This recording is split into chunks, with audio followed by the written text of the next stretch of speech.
Now, COVID is surging at a massive pace in China. This comes days after the government eased some of the world's strictest COVID containment measures after years of hardline policy. Remember, they had a zero COVID policy earlier, and a single infection at that time could send thousands of people into lockdown, and you had all these localized lockdowns taking place.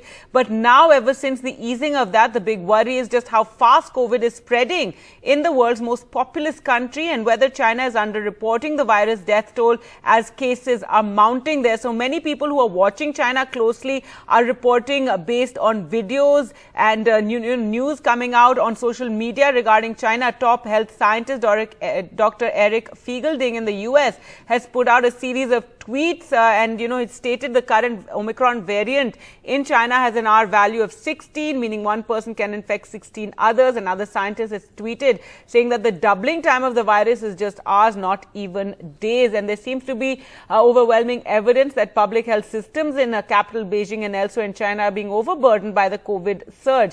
Though officially the numbers are very low, China has reported just 2 fresh COVID deaths since restrictions were lifted. But there's a study also that estimates 1 million people could die in this particular wave of COVID. To talk more about this, we're joined by Minesh Pore, a Shanghai resident and co-founder and CEO of BiHive. Thank you so much for joining us. And if you could just share with us, what is the situation right now? What are you going through right now? So, frankly speaking, it was all of a sudden that we all got released. I mean, all the regulations got released, and we started hearing of everybody that we know of getting infected. In the past, we heard of people infected, having issues. It was more second, third degree.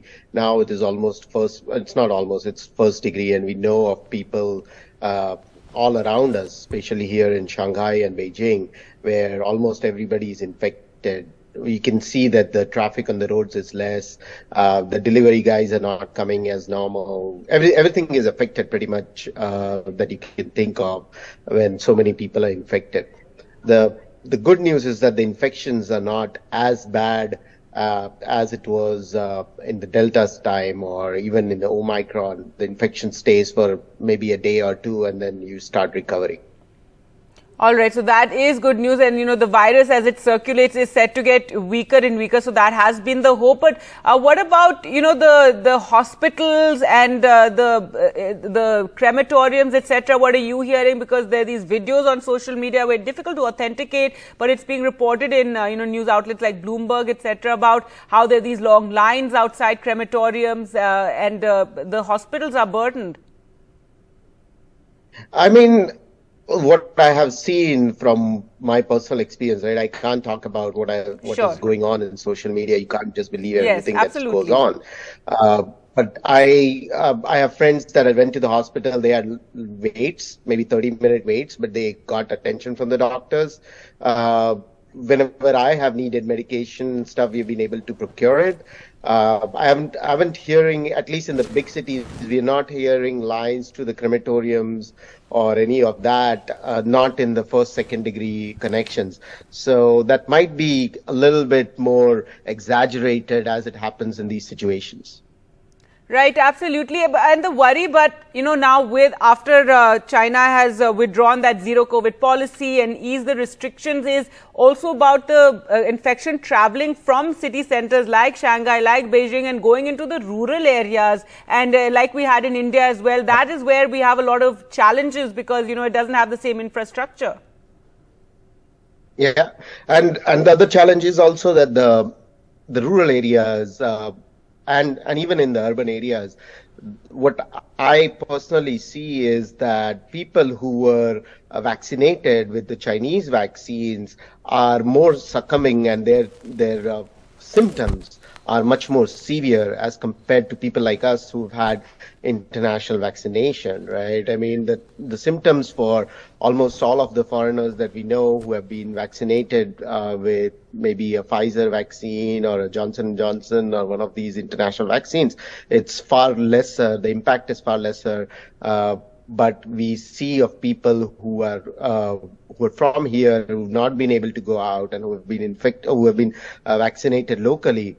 they tend to have far more symptoms. For example, the fever could stay 5-6 days, and they could be feeling much more pain in the body. They would have severe headaches and body aches, and pneumonia could get severe also for those people. So yes, that is a real risk. And as it goes into the rural areas where the vaccination levels may not be even as much as the cities, it can get worse. I am assuming the government has backups of medical care available, but it's going to be not easy opening up. And that happened everywhere where it was opening up. When Europe was opening up the first time, US was opening up, we saw it, there are cases rise a lot. The only saving grace is Omicron is not as infectious. It's not a deadly virus as Delta was, or some of the others were. And the newer version of Omicron is even lesser infective. Right, and authorities saying what sort of variant this is, because Omicron also now there are like different variants emerging, and in fact some reports suggest this is very infectious and it's causing a lot of the infection just surging through the population, and worrying also because China has a huge elderly population, isn't it, as well? Yeah, I'm no virologist, but I can tell you that I can feel that this virus spreads much faster. And as much as I know about biochemistry, what it might be is that when a virus wants to grow or to multiply, it has to get into multiple bodies. That also means that it has to become less deadly just by the nature of a virus, what a virus is by nature. So I think this virus is far more infectious, but it may not be as deadly and not as worrisome as many people think it is. I don't know now what type of Omicron it is, because there have been so many others that have come now. Right. Like, in Omicron, there's like 3, 4, 5 versions. Right. No, absolutely. Also, is there a push for vaccinations now again for people to get booster doses? And is there a lot of vaccine hesitancy in China being seen? There is a lot of education campaigns you can see that is happening, especially among the elderly people. There has been, like most places, well, the elderly felt that what they were doing, the natural therapies, and they were taking their own types of soups, and like we have potions in India, same thing. Right. Chinese have their own potions and things that they've been taking for years, and they felt this was good.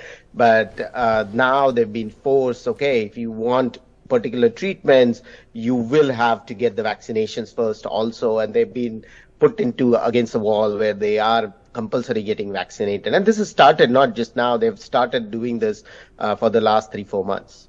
All right, and finally, we do know that people had started dreading the lockdowns, and the zero COVID policy had come under criticism, with protests having broken out earlier, and now China has rethought that policy, and we're seeing COVID spreading. What are people now saying? What is the public opinion? Whatever you see on social media, what do they say now about the situation and what it was earlier under zero COVID? I think people are more optimistic now. I mean, people want to accept this virus as a regular flu, move on with life, start living with the COVID as is, and start having the economies open up. Because what was happening because of the zero COVID policy was local businesses, international businesses, everybody doing any kinds of economy and trade here was getting affected, and people with daily wages, daily incomes, these were losing incomes a lot during these lockdowns. And that is why people are more optimistic right now. People are more happy that we have a light at the end of the tunnel, that this is going to be there is going to be an end to this whole thing, where it is going to be a what we call herd immunity. Most of the people are getting infected, they're not dying, so it's good. We will get infected, we'll all get the antibodies inside, with or without vaccinations, and then we can move on with our life, living with the COVID as a part and parcel of our lives, as the rest of us have managed to do so far. Thank you so much, Manish Pore, for speaking to us from Shanghai.